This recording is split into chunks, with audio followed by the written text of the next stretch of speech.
Ah, de acuerdo. Muy bien, ya está. Sí, sí, ¿Empiezo? adelante, adelante. Bueno, en primer lugar, el título del seminario, ¿no? El seminario 24, Antonio Escotado y el método de observación de bebés Vic. ¿De acuerdo? Sí, sí, ¿Tenéis el título? sí, Sí, de acuerdo. Empiezo, por tanto, ¿no? sí. Eh, Después de la exposición del seminario 23, nos parece de utilidad hablar del pensamiento de Antonio Escotado con mayor detalle, por ser muy concordante el criterio defendido por el CERVIC, que su método de observación de bebés, con su método de observación de bebés, a la vez que la riqueza y consistencia del pensamiento de Antonio Escotado eh, aportaría a la experiencia de observación de bebés una mayor claridad, precisión en la interpretación y visualización de las diferentes situaciones. Este es el criterio, ¿no? Y es por eso que hoy voy a hablar del pensamiento de Antonio Escotado a través de los homenajes que se le han ofrecido después con motivo de su muerte, ¿no? Eso no significa que dejemos los mitos. Vamos a continuar con los mitos. El siguiente mito que tenemos que tratar es el mito de Atenea. O sea, pero dejamos los mitos aparte y hoy vamos a hablar del pensamiento de Escotado y yo me voy a valer de los, en primer lugar, los allegados. Después, los discípulos jóvenes. Después, un grupo de jóvenes, un grupo de jóvenes sudamericanos que es muy respetuoso, elocuente y sabio. O sea, es un grupo de jóvenes realmente muy interesante. No nos va a dar tiempo a hablar de eso. Hoy sí de algunos personajes, como son los personajes allegados. El primer personaje allegado del que voy a hablar es Manuel Sáez de Heredia. Y veréis por qué y qué es lo que de alguna forma defiende este personaje. Manuel Sáez de Heredia, él comienza su relato pidiendo, sabréis perdonarme si os cuento una historia. Él empieza, hola Marta, Hola, bienvenida. buenas tardes. Hemos Lo empezado ahora siento, mismo. voy tarde, sí. Es decir, voy a hablar de Manuel Sáez de Heredia, que es un amigo de Antonio Escotado. Él pide perdón por la historia que va a contar. La historia transcurre en un edificio en construcción en Ibiza a finales de la década de los 70, 1970. Allí, abriéndose paso entre un grupo de albañiles, un hombre joven, tocado con un sombrero marrón de arancha, empuja una carretilla repleta de escombros. Su carga es pesada y obliga a descansar, pero la única sombra está ocupada por dos personas bien vestidas, que discuten en inglés. Cuando nuestro hombre se aproxima, oye que el objeto de la disputa es un documento que los interlocutores no alcanzan a entender. Dejando que la carretilla repose en su pata trasera, se ofrece a ayudarles. Lo miran extrañados y dice, ¿tú qué sabes de esto? Son cosas de leyes. Y dice, bueno, yo soy doctor en Derecho y si me dejan ver esos papeles, ¿pero qué dices? Mejor nos vamos a la oficina para tratar todo ese asunto. ¿Qué hacía Antonio allí? Tal vez la editorial se retrasó en el pago de las últimas traducciones. Tal vez era necesaria la visita de algún hijo al dentista. Poco importa la cuestión. Su meteórico ascenso de ayudante de albañil a asesor jurídico de una empresa, una mera anécdota, nos enseña hasta qué punto hablamos de un personaje versátil y por ello difícil de encasillar. Porque Antonio vivió muchas vidas, todas ellas intensamente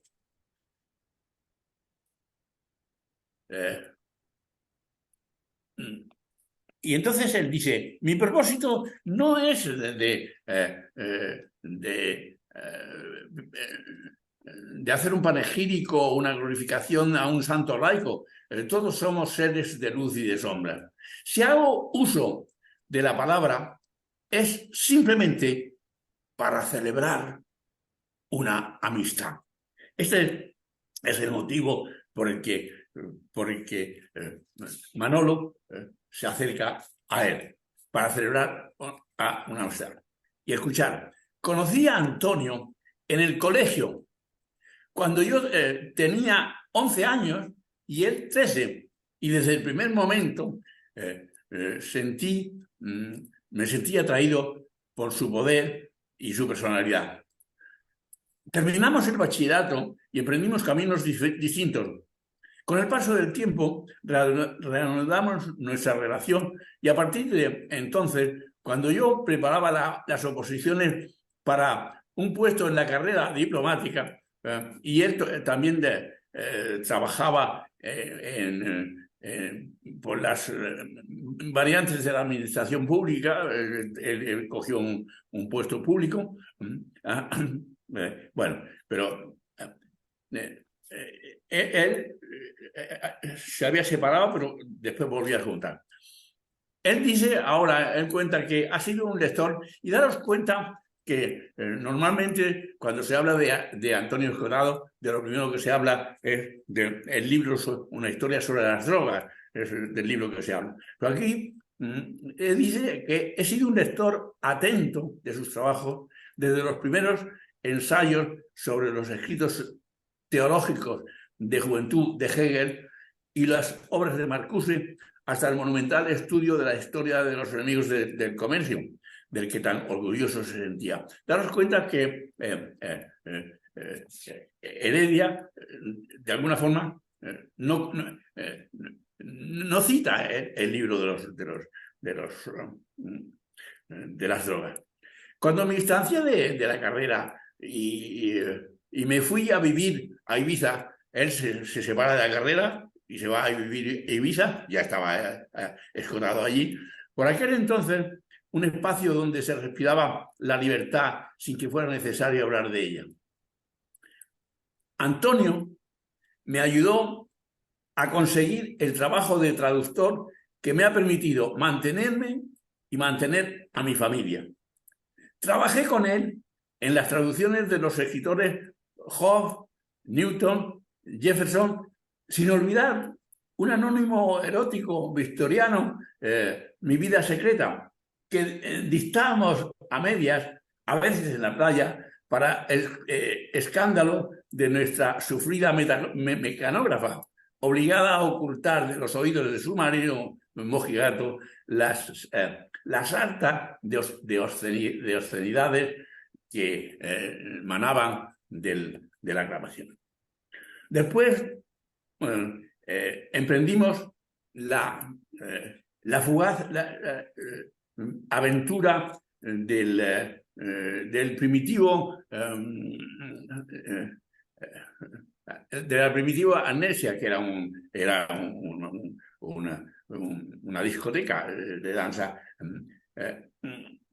Reflejo hoy en día de jóvenes alocados y oligarcas orientales.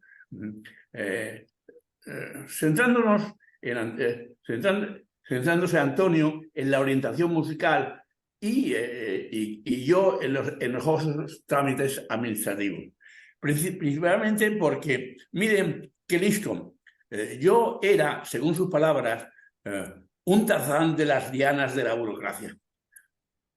Podría decirse que, en cierto modo, formé parte de su familia y viví en una casa payesa sin electricidad ni agua corriente. Después celebré en verso, escuchar, celebré en verso el nacimiento de su primera hija.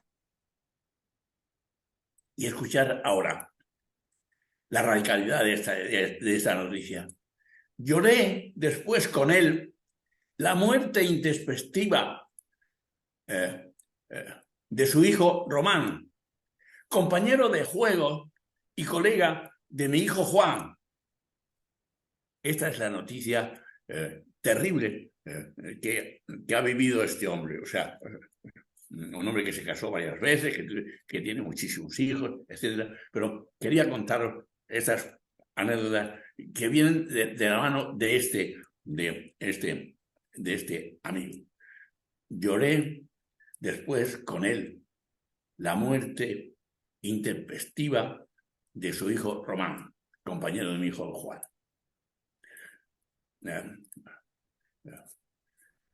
Finalmente y afortunadamente tuve la ocasión en sus últimos días de rememorar nuestros análisis en centenares de partidas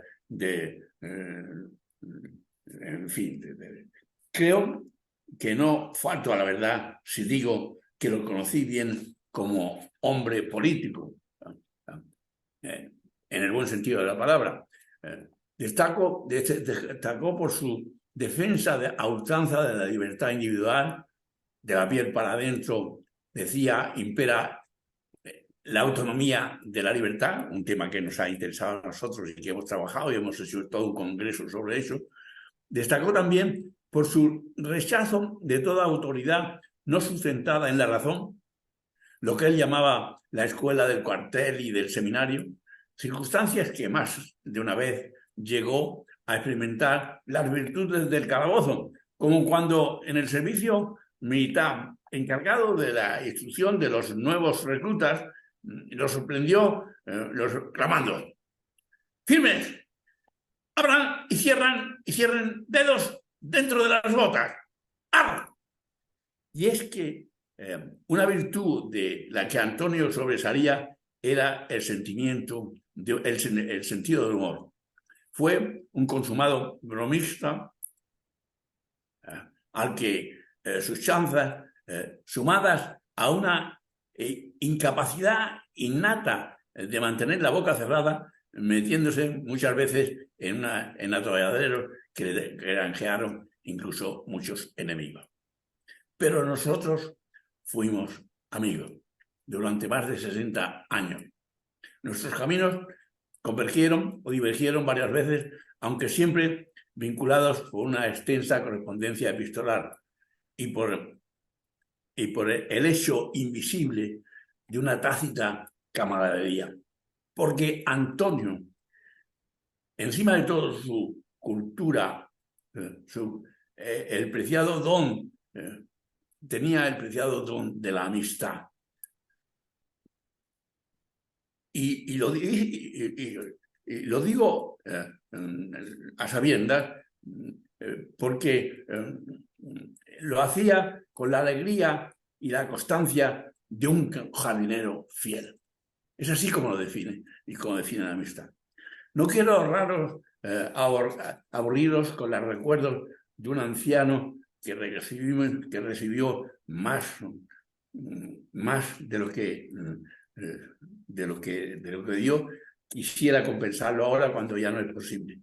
De la generosidad de Antonio, de su profunda inteligencia y su prodigiosa manera, así como de su personalidad arrolladora y su capacidad de trabajo, sobran testimonio. Pero si algo cabe añadir, es que puso y supo seguir a rajatabla el consejo de uno de los poetas más importantes de nuestro tiempo. Yo no sé qué poeta es este, no sé si vosotros lo sabréis. No temas, no dudes que la vida es estéril y el temor servil. Así que, Antonio, descansa en paz. ¿Qué se os ocurre de este comienzo que os he traído, que os he anunciado, que os he comunicado, para ver de qué manera enfocamos la situación y sacamos provecho de este pensamiento, como decía, para nuestro trabajo de observación de bebés? Aquí tenemos, en primer lugar, la idea de la amistad. Pero una amistad que es tremenda, una amistad y sobre todo una relación muy práctica en la vida, porque él dice que se fue a Ibiza a vivir la libertad, a vivir la vida, pero él le proporcionó un trabajo del cual vivió él y su familia, o sea, y trabajaron juntos, o sea, hay dos cosas, ¿no? O sea, era una amistad sellada o ligada con trabajo, con utilidad, con provecho, con saber hacer, traducir a los clásicos, a Jefferson, por ejemplo. Bueno, es muy importante esta situación, ¿no? O sea, ¿qué se os ocurre pensar de este comienzo, y con este comienzo tan trágico de la pérdida de un hijo, ¿no? O sea, él tuvo finalmente 7 hijos, pero tenía 7 hijos. Ese sería el octavo, o no sé exactamente, pero más o menos 7 o 8 con el que murió. Pero murió un joven. En ninguna parte yo había visto la referencia a la muerte de este hijo tan precoz. O sea, una pérdida muy precoz. Sí, a mí me ha llamado la atención varias cosas, ¿no? En este intento de poner en contacto Antonio Escotado y el método de observación de bebés de Vic. Sí. Es verdad que de lo que usted nos ha narrado hay toda la parte de la muerte, pero también de la vida. De acuerdo. ¿No? Entonces, unas primeras cosas que me ha llamado la atención ha sido el relato, ¿no?, de ese personaje que con su carretilla estaba sacando escombros y luego se acerca a las personas con supuesto saber, y resulta que este señor también tiene el saber de las leyes, ¿no? ¿También de su saber qué? También tiene el saber de las leyes. Ya, de acuerdo. A pesar de que va con la carretilla, ¿no? De la justicia. O sea, y esto... de lo esencial. Exactamente, lo he puesto en relación y en contacto con tantas veces que hemos hablado nosotros de la sabiduría del bebé. Exactamente. O sea, es decir, quiero decir, en contacto con la sabiduría de la vida, que es la sabiduría del bebé. O sea, exactamente. La sabiduría del bebé es la sabiduría de la vida que él muestra, y su realismo con la carretilla de escombros. Trabajando para sacar dinero, porque no habían llegado las cosas, y entonces es realista en ese sentido. Exactamente, ¿no? Es decir, que la libertad debe estar en esa posibilidad de la sabiduría que todos tenemos a lo largo de la vida, ¿no? Entonces, él sigue narrando y nos dice que él fue un lector atento. ¿Cómo? Sigue narrando la historia de este señor y dice que fue un lector atento. Ha sido, exactamente. ¿No? Y yo lo pongo de nuevo en contacto con el bebé, que es un observador atento. Es un observador que está disponible a que la imaginación asombrosa se haga presente. la curiosidad y el asombro, que son dos características que él va a defender en un momento determinado en una de sus entrevistas, ¿no? Y que de nuevo para nosotros es vital con nuestro concepto de imaginación asombrada, ¿no? El asombro, por una parte, y la curiosidad, que son dos elementos muy fundamentales. Lo que es interesante es lo vital que es él. Cómo el sentido del humor, o sea, este juego en un sitio muy severo como el servicio militar, o sea, que incluso utiliza cosas que le llevaron a estar en el calabozo, ¿no? Bueno, y que cuando fundó Amnesia, le metieron en un lío justamente, en fin, injustamente, y estuvo en la cárcel y escribió el tratado sobre las drogas, ¿no? O sea, ese es el tema, ¿no? O sea, hay ese realismo, ese vitalismo que nosotros buscamos en el trabajo de observación permanente para aportarlo a los trabajos con nuestros pacientes. Ya. Sí, sí, probablemente, ¿no? Decía usted, ¿no? Es un jardinero fiel. ¿Cómo? Que él se comportó como un jardinero fiel. Exactamente. Lo Jardinero que es fiel. interesante es la definición que da Heredia de él, Manolo Heredia, de él como un jardinero que cuida las cosas. Es decir, él estaba encantado de esa amistad. O sea, y un jardinero cuida los detalles, cuida la belleza, ¿no? O sea, La vida, ¿cómo? la belleza, la vida. La vida. Yo me acordaba de que el,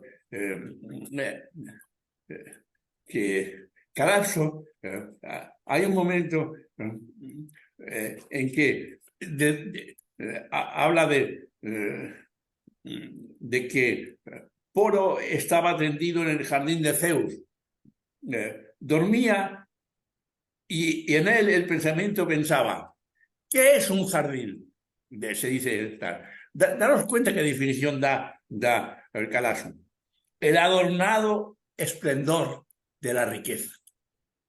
¿Estamos? O sea, quiero decir, o sea, que es un poco el adornado esplendor de la riqueza, que es un poco la amistad, es un adorno, es un adorno de la vida. O sea, ¿de qué forma definen ellos la libertad? Que en ese momento no era cuestionable, estaban libres viviendo en Ibiza de esa situación. Yo quería deciros que en ese tiempo, en mi comunicación anterior, yo estaba en Ibiza. A primeros de los 60, ¿no? O así, que es cuando, no sé exactamente cuándo está mi libro escrito, pero mi libro se empezó a escribir el día 1 de agosto, después de haber estado no en la discoteca suya, sino en Q, en la discoteca Tú, el Q, y al día siguiente, después de estar un poco así, haber bebido, empecé mis primeras cosas como una especie de resaca, pero que empecé a escribir el libro y ya no me levanté durante todo el verano hasta que lo terminé en el Montseny, en una casa que tenía en el Montseny, el día 7 de septiembre. Pero tenía todo el material allá. Y cada día yo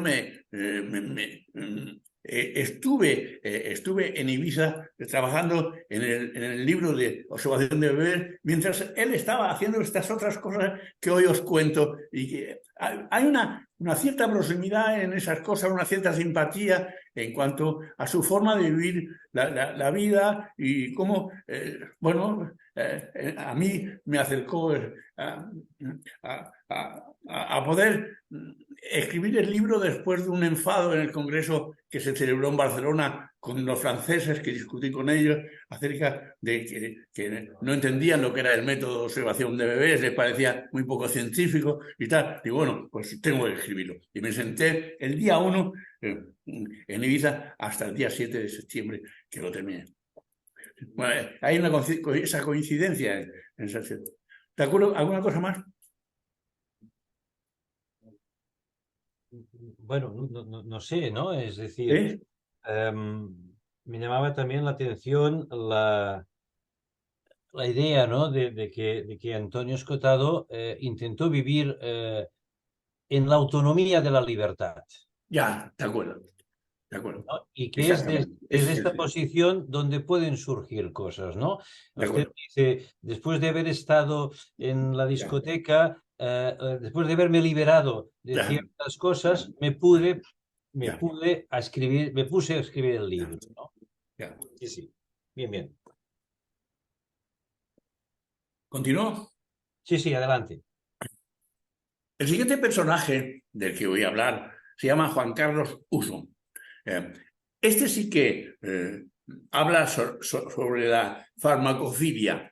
O sea, Juan Carlos Uso se encuentra, después de haber intervenido Heredia, él reconoce que Antonio Heredia era uno de los mejores amigos de Escotado y que él no podía decir gran cosa más allá de que Antonio Escotado fue muy fundamental en el desarrollo de su vida. Él dice que él habría sido, él era muy realista y no podía tener fantasías y que las fantasías las realizó cuando conoció a Escotado en un puente del Pilar hacía 30 años, ¿no? Y que desde entonces él desarrolló toda una serie de, de relaciones con él. Y él dice, la gente se equivoca y cree que Antonio Escotado y yo nos unimos porque teníamos por interés las drogas, y no. Y él dice que por, eh, eh, eh, intimaron de inmediato, precisamente por la sobriedad intelectual de los dos. Esa sobriedad intelectual eh, era un alejamiento radical de la fantasía y un rechazo de la ilusión. Entonces dice que discutieron acerca del romanticismo y él, Escotado, hizo una definición del romanticismo que la aceptó él en su vida. Y él dice, con su permiso la ha aceptado como mía. Y dice, sí, sí, es ese movimiento caracterizado por la pasión por lo imposible, el gusto por el disgusto y la neurosis por vocación. Reconocerán a Antonio Escotado en esta definición en esa definición del romanticismo, ¿no? Pero después él cuenta una anécdota, bueno, hizo su tesis doctoral con él sobre las drogas, y lo que quiero señalar, porque no nos va a dar mucho tiempo, y quiero señalar alguna pequeña cosa más, es que, bueno, hizo su tesis doctoral, al año siguiente lo invitaron para que fuera a la apertura del curso, pero tenía que vestirse con un traje en fin, de la ocasión, ¿no? Y él no tenía ese traje. Y entonces, pero también tenía que ir acompañado por su jefe de tesis, que era Antonio Escotado. Y fue y se encontró con Antonio Escotado y le dijo, mira que me ha pasado esto, estoy muy preocupado y tal. No te preocupes, lo alquilamos el traje y ya está. O sea, pero lo que es importante después, él habla de que él se consideraba a Antonio Escotado, mucha gente, como que era un adicto, un dependiente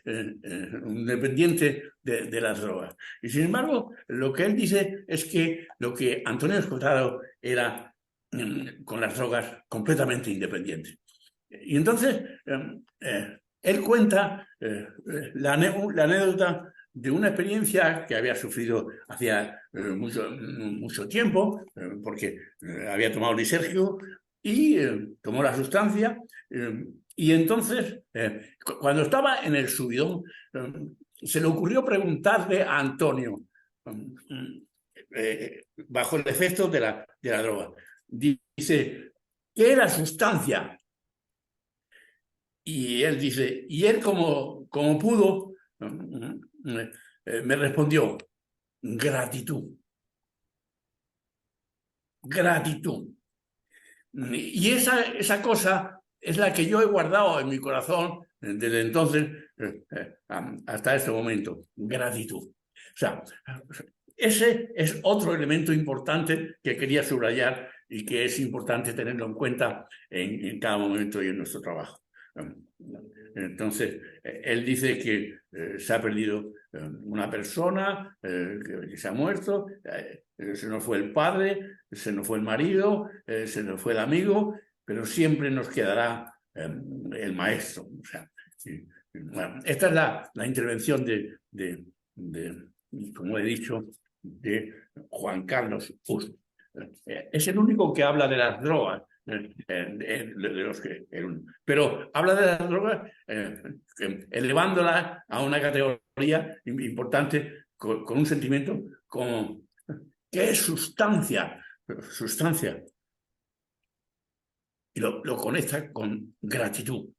Porque él define en sus libros de filosofía profunda todos los elementos, la sustancia, qué es la sustancia, qué es, en fin, los conceptos más elevados. Y aquí nos trae un concepto que tiene un valor increíble de comunicación, de formación, de valoración, de elevación,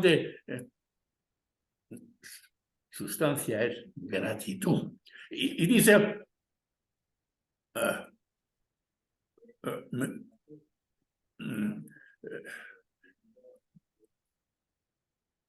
y como pudo, me respondió. Y como pudo, me respondió. Pero respondió. Ese es el tema. ¿Cómo respondió? ¿De acuerdo? Bien. Tenemos... bueno. ¿Alguna cosa que queréis decir? Yo simplemente añadiría al revés, ¿no? ¿Cómo? Yo lo diría al revés. La gratitud incluye substancia. Ya, de acuerdo. Ya, exactamente. Ese es el tema. Está muy bien visto desde ese punto de vista. De acuerdo. Dejamos eso y nos vamos al siguiente personaje. El siguiente personaje es Jano García, es un joven. Entonces, este joven, exactamente igual, él dice, yo conocía a Antonio Escotado en Internet, pero conocí el libro de las drogas y el otro libro es Caos y Orden. Pero Caos y Orden no lo entendí y lo dejé en el estante. A ver, cuando lo entendía. Ahora estoy leyendo hitos de ese sentido que no termino de entenderlo, pero ya empiezo a entenderlo un poco más. Lo que sí me compré son los enemigos del comunismo, que sí que lo entendí. Entonces, él tiene un encuentro con Escotado, porque no sé, su mujer le llamó y le dijo, Antonio quiere verte, y lo vieron, y él le preguntó muchas cosas acerca de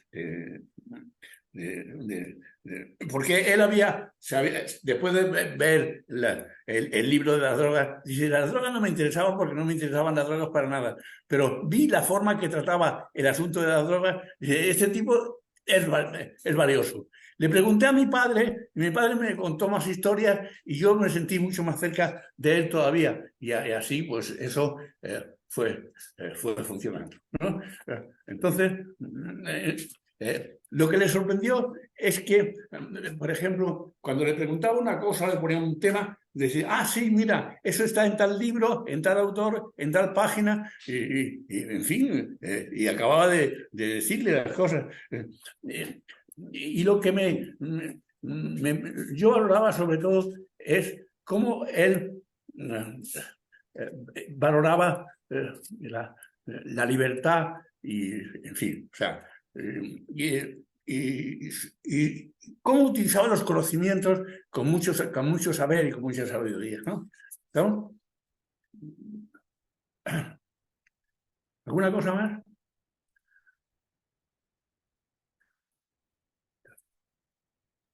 Siga, siga.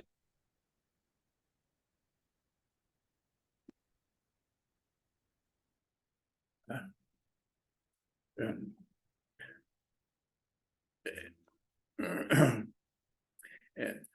eh,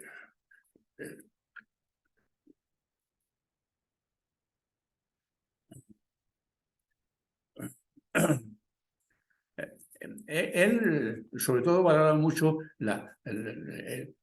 cómo él estaba muy adscrito a la idea de libertad. Y luego, finalmente, nos queda un cuarto de hora o así, quería hablar de otro personaje que es Fernando de Villanueva. Fernando de Villanueva, ese abiertamente dice, le conocí en los años 90 y entonces vi el libro de las drogas, pero a mí no me interesaban para nada las drogas. Ojo, yo no me he drogado nunca, ni he tenido la más mínima intención de tomar drogas. Si hubiera tomado drogas, las hubiera tomado de una forma similar a como lo hace Escotado. Pero yo no. A mí lo que me sorprendió es su forma de acercarse a las cosas, ¿no?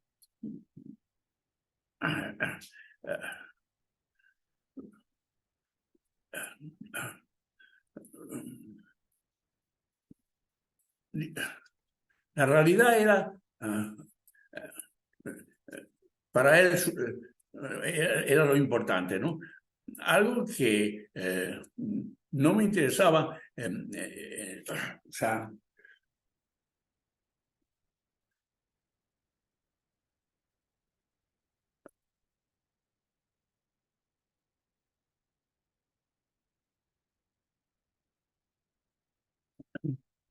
entonces dice que eso de las drogas le parecía que era un asunto que tenía mucho morbo y que era un libro del que tenía que liberarse y que de alguna forma Antonio Escotado en un momento ya se liberó y se dejó el libro de las drogas y cuando empezó a hablar de los enemigos del capitalismo. Pero dice, yo leí el retrato de un libertino que son de mediados del 97, si mal no recuerdo. Y en ese momento me di cuenta que estaba ante un pensador mayúsculo, que no se limitaba a la gracieta esa de las drogas, como mucha gente conoce en aquel entonces. Estaba delante de estaba delante del propio Hegel, redivivo. Y además de estar delante de Hegel, estaba delante de Hegel, que estaba en Madrid. O sea que era muy importante, estaba en Madrid. Y eso es todo lo que me faltaba a mí. Decía, tenemos a Hegel entre nosotros y en el propio Madrid, porque Antonio era un producto de esta ciudad. él dice que Antonio era un producto de esa sociedad. ¿Por qué era un producto de esta sociedad? Porque allí están los políticos y ahí estaban las personas que él odiaba, que eran los políticos. Y él dice, y no es Ibiza. Ibiza era su jardín de recreo y allí murió. Y es un buen sitio para morir. Pero lo que es importante es que él era un hombre de Madrid, o sea, de la ciudad de Madrid. Definitivamente se había hecho un libre pensador y algo tan independiente y alguno que aborrecía tanto el poder político, quiero decir, como Antonio Escotado. Este tipo de productos humanos solo surgen en la capital del reino y es el lugar donde percibíamos el poder de cerca y apreciamos el odio al poder. Luego, posteriormente, en este siglo, al comienzo del siglo, publicó 60 semanas en el trópico. Una obra que muchos consideran menor, pero que yo considero mayor. Básicamente su diario es un diario de viaje cuando fue a vivir a Tailandia con el cambio del siglo en el año 2000. Como quería retirarse del mundo por una serie de razones, tuvo un permiso de la universidad para ir allá. Personales que, en fin, una serie de razones personales con todo, es decir, separación de sus matrimonios, etcétera, etcétera, de los hijos y todo eso.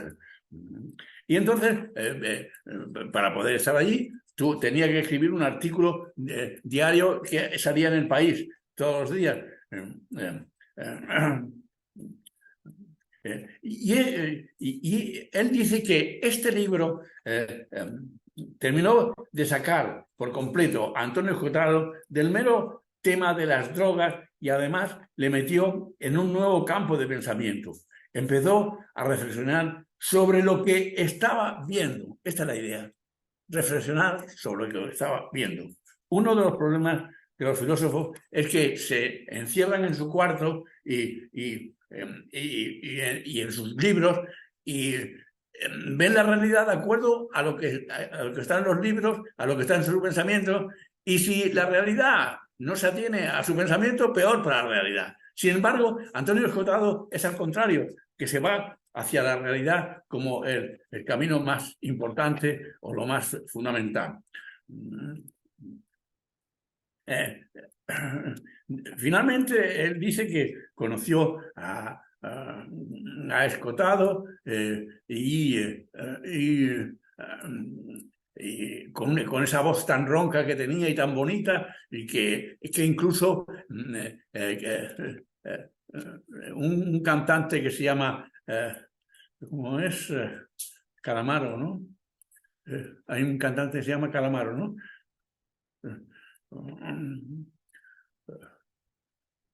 Y que lo incluyó en su disco. O sea, entonces, este autor se queja de que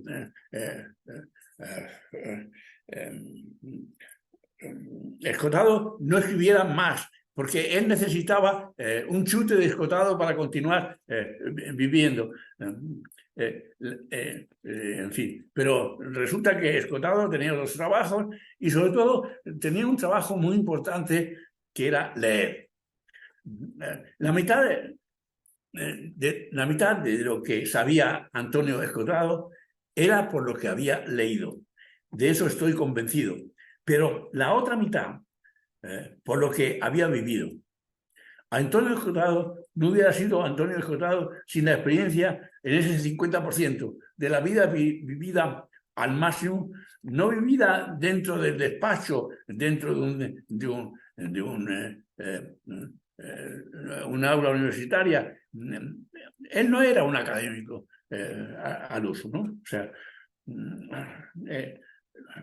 bueno, ¿qué pensáis de lo que estoy diciendo? Lo que dice esta persona. Fernando Díaz Villanueva. Bueno, de nuevo conecto, ¿no? ¿Cómo? De nuevo me lleva a conectar con la observación, ¿no? Cuando él dice Sí, que reflexionaba sobre lo que estaba viendo, ¿no? sí, Es decir, que la filosofía y sus pensamientos no se basaban en teorías, sino en aquello que de alguna manera él reflexionaba sobre lo que estaba viendo. ¿Esto no es la observación? ¿cómo?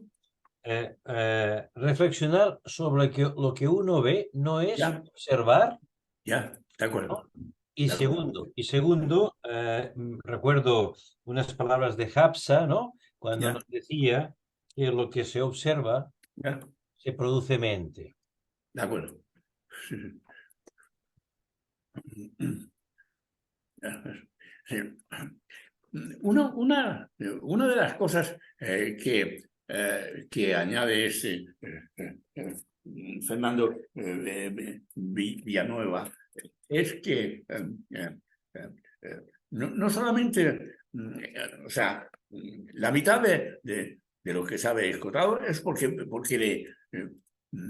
él leía, él trabajaba muchísimas horas al día. O sea, y trabajaba todos los días de la semana. Y leer y estudiar. Y él insiste mucho en que hay que estudiar, hay que leer, hay que ver, hay que trabajar, hay que... o sea, esta es para encontrar ideas nuevas. Esta es una...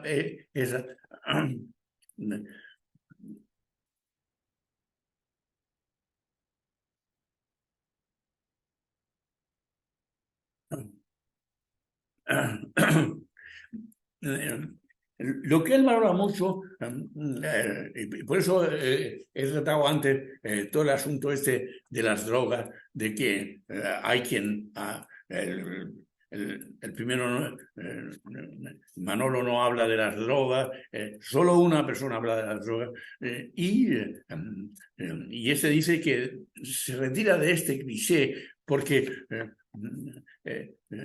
para generar un nuevo pensamiento. O sea que lo importante es cómo buscar un nuevo pensamiento, una nueva idea, o sea, que es un poco lo que nos ofrece la observación de bebé en cada observación. Cada día, cada palabra, cada frase es un mundo que se nos abre y si insistimos en ello, si lo trabajamos en ello, si lo vivimos, ¿no? O sea, mm,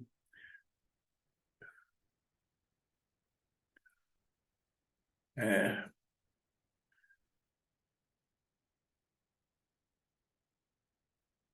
se separaban él se separaba definitiva de esa imagen de cliché que le había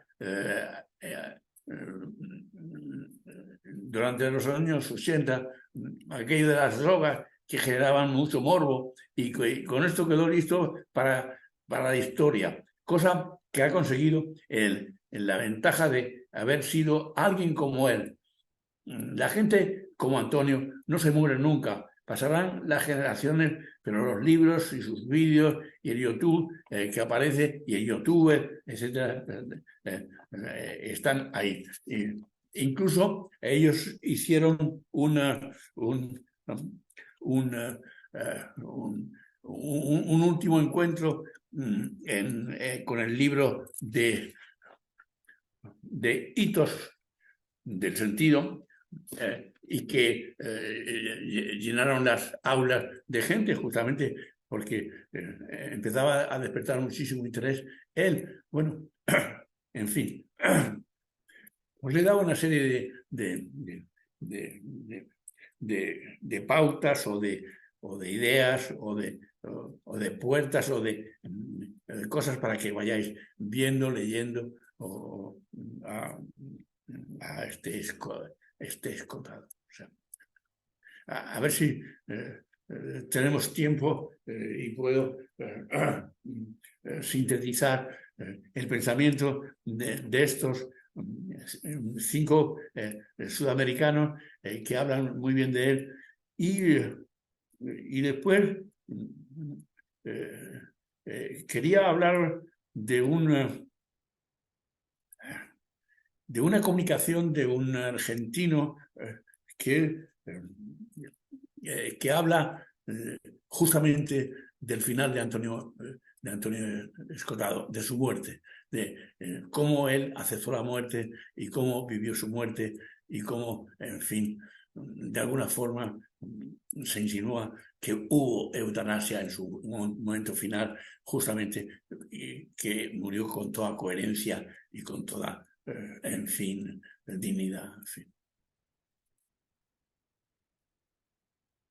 ¿Alguna cosa?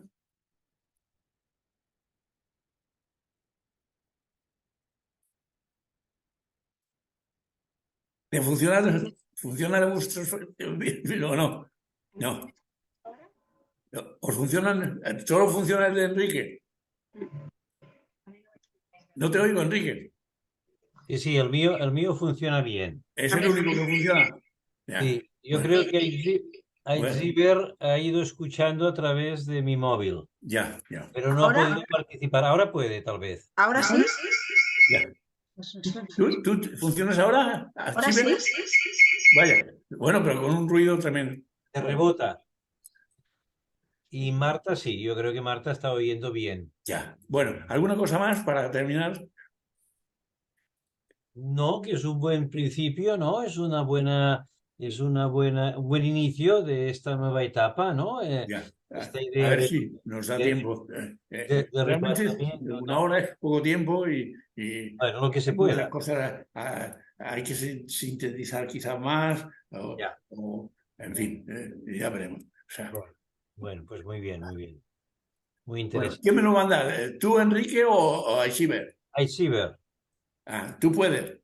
Aiziber es quien lo ha grabado, sí.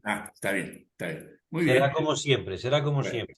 muy bien. Bueno, Pues bienvenidos y ¿cuándo nos vemos el próximo día? en 15 días, el 18 de septiembre, El 18 de septiembre. dentro de 15 O días. sea, el lunes que viene no, el otro. Sí, Ya. Bueno, en fin, ya. Bueno, a ver cómo me los arreglo. O sea, para todas esas cosas de los aparatos, de estar en un sitio, en otro, lo que como se veis, pueda, lo estoy que en se otro pueda. sitio y he ido cambiando de sitio. Así que, bueno, pues hasta el día 18, ¿no es así? Es así, sí. Muy bien. Hasta entonces, pues, A ver, adiós. adiós. Adiós.